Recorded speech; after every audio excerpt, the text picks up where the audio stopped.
Ça, c'est un de mes comptes de trading. Et c'est à partir de lui que l'on va travailler pour mettre un autre compte sous stéroïdes. Comme tu peux le voir, ça fait maintenant presque 2 ans qu'il tourne et globalement, annuellement, on dépasse les 70%.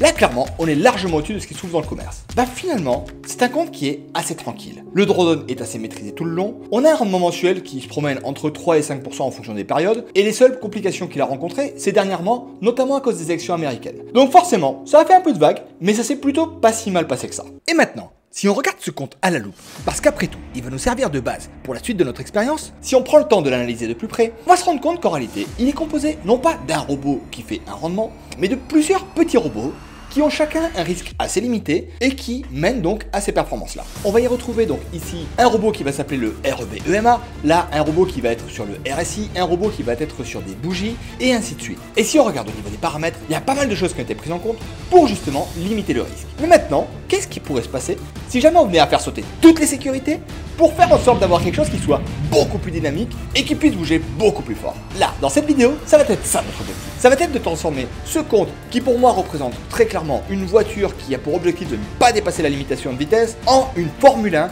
qui a elle très clairement l'objectif de faire du très grand rendement le plus vite possible. Et au niveau de la sécurité, rien à faire, on jette tout à la poubelle. Donc voyons voir comment on va faire ça. Pour commencer, ce qu'on va faire déjà, c'est qu'on va s'affranchir d'un certain nombre de sécurités qui peuvent ralentir les résultats. Là, comme tu peux voir, on travaille très régulièrement sur des petites tailles de lot. Ok, et ben c'est pas compliqué, on prend ça, on le met à la poubelle et on s'autorise des tailles de lot plus grosses. Deuxième étape, là, sur notre compte sécurisé, on est sur des mécanismes de rattrapage, mais qui sont dosés de manière extrêmement fine pour éviter les dérapages trop violents. Ok, c'est compris, on prend les mécanismes en question, on les met à la poubelle et on s'autorise des choses avec une amplitude bien plus importante. Troisième étape, à l'intérieur de ce compte, on a des mécanismes de protection qui empêchent les robots qui n'ont pas de trade en cours de prendre des positions si jamais on a un petit peu de drawdown. Ici, c'est limité à 5%. Ça veut dire que globalement, dès qu'on dépasse les 5%, si le robot n'a pas de trade en cours, pour éviter de cumuler ce risque-là avec d'autres robots qui pourraient déraper, il n'est pas supposé y avoir de nouveaux trades. Même principe, on prend la sécurité et on la jette. Et ici, on a également des protections pour empêcher d'avoir des trop grosses tailles de lot. Et ben écoute, très simple, on prend et on jette une nouvelle fois. J'ai vraiment l'impression de prendre une voiture et de la désosser pour retirer un maximum de poids et faire en sorte de gagner un maximum de performance. Mais après tout, c'est le jeu, on va y aller à fond. Ok, maintenant qu'on a retiré un certain nombre de sécurités au niveau de notre paramétrage, on va donc pouvoir passer sur l'étape 2 qui est le choix des symboles sur lesquels on va lancer les robots. Sur ce compte sécurisé, comme tu peux voir, il y a eu de la diversification sur les symboles, sur les robots, sur les unités de temps. On a fait en sorte que surtout, on évite les croisements entre les différents robots de manière à ce qu'on évite de cumuler les drawdowns au même moment. Et bien ici, vu que l'objectif c'est justement de débrider tout ça, rien à faire. On prend les robots et c'est pas grave s'ils se recroisent sur les symboles ou les unités de temps, l'objectif c'est de chercher un rendement maximal.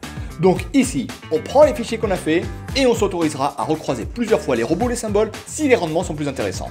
Par contre évidemment, ce que ça voudrait dire c'est que en cas de dérive sur un symbole, ouh, ça va être chaud pour le compte. Mais bon, c'est pas grave, on est là pour jouer, on n'est pas là pour faire semblant. Ensuite arrive le nombre de symboles que l'on va lancer sur le même compte. Et bah oui, parce que là, tu vois, j'ai lancé une dizaine de symboles sur un seul compte, parfait, mais là on a envie d'être un peu plus violent. Du coup, on va pousser le curseur de manière à arriver au maximum. J'ai cru voir que du côté de MetaTrader 4, on était limité à 100 symboles sur un graphique. Bah écoute, allons sur les 100, c'est parti comme ça. Donc là au moins, ça va être assez binaire sur les choses. Soit ça marche très fort, soit ça marche pas du tout. Mais comme c'est un exercice que j'ai pas souvent fait, ce sera un minima constructif, ça va être marrant. Et donc, maintenant qu'on a les bases, à savoir pas de sécurisation, plein de symboles à lancer sur plein d'unités de temps différentes, bah écoute, on commence à passer dans la phase suivante qui est celle de préparer le travail. Et bah oui, parce que là c'est bien beau, mais chaque robot il a plusieurs paramètres et ces paramètres doivent être adaptés par rapport au marché. On va pas non plus faire n'importe quoi. Donc le but ici, très clairement, c'est d'avoir des paramètres qui, s'ils étaient pris de manière indépendante, seraient rentables et puissent tenir dans le temps. Mais là, on va surtout faire en sorte qu'ils se cumulent de manière à en avoir plein en même temps. Par contre, le truc, c'est qu'il faut déjà choisir ces paramètres qui puissent tenir dans le temps. Donc pour ça, ce qu'il faut faire, c'est que pour les 100 petits robots qui vont être lancés, eh ben, il va falloir les paramétrer tout simplement un par un pour voir ce que ça va donner. L'avantage, c'est que de mon côté, ça fait pas mal de temps que je bosse le sujet et au global, avec l'outil que j'ai mis en place là, normalement, ça doit pouvoir se passer pas trop mal. Au pire, l'ordinateur va travailler pendant une semaine, mais bon, j'aurais pas besoin de rester devant quand il fait ses optimisations, ça va. Donc maintenant, c'est parti pour une séance d'optimisation plein pot, à tout de suite.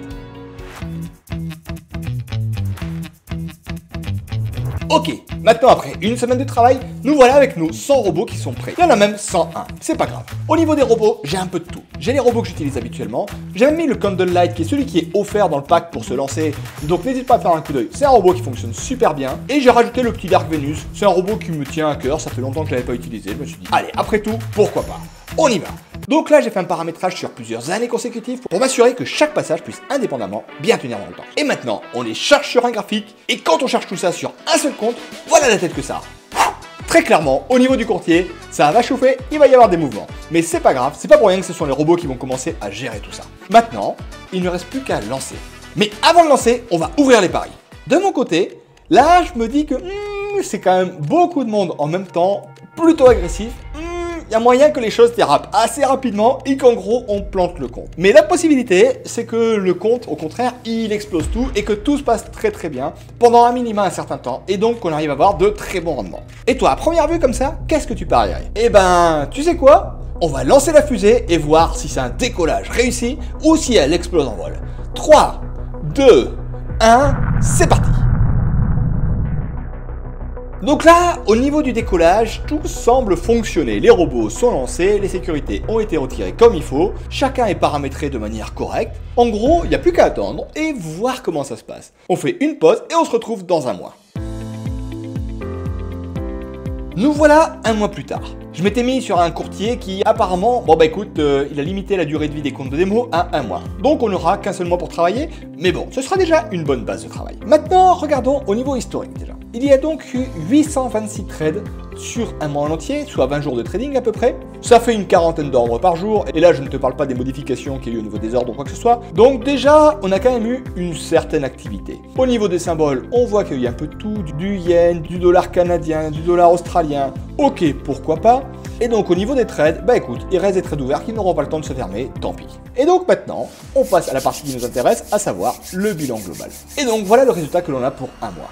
Je suis agréablement surpris et content d'avoir eu tort au niveau de mon pari. En un mois de travail, les robots ont pu dépasser le 40% de rendement. Franchement, c'est énorme. Et d'un autre côté, oui, il y a eu un peu de drawdown, mais pour l'avoir suivi quand même régulièrement, au final, ça a été. Ça n'a pas été quelque chose de très violent. Et en fin de compte, c'est que, curieusement, comme là on a beaucoup de robots, on a presque un rattrapage du drawdown avec les autres robots qui justement sont en train de trader. Donc au final, je suis agréablement surpris du résultat. Je n'aurais pas cru ça, mais je pense que là, j'ai vraiment appris un truc intéressant. Et donc, grâce à ça, pour moi, ça me donne tout simplement des nouvelles idées pour tester des nouveaux comptes extrêmement bourrins et voir ce que ça peut donner, à quel point est-ce qu'on peut pousser ce curseur de manière à avoir quelque chose d'extrême. Donc ça, si c'est quelque chose qui t'intéresse et que tu as envie de voir d'autres vidéos comme ça, n'hésite pas à t'abonner, on en reparlera sur une prochaine vidéo. C'était Paul, ciao!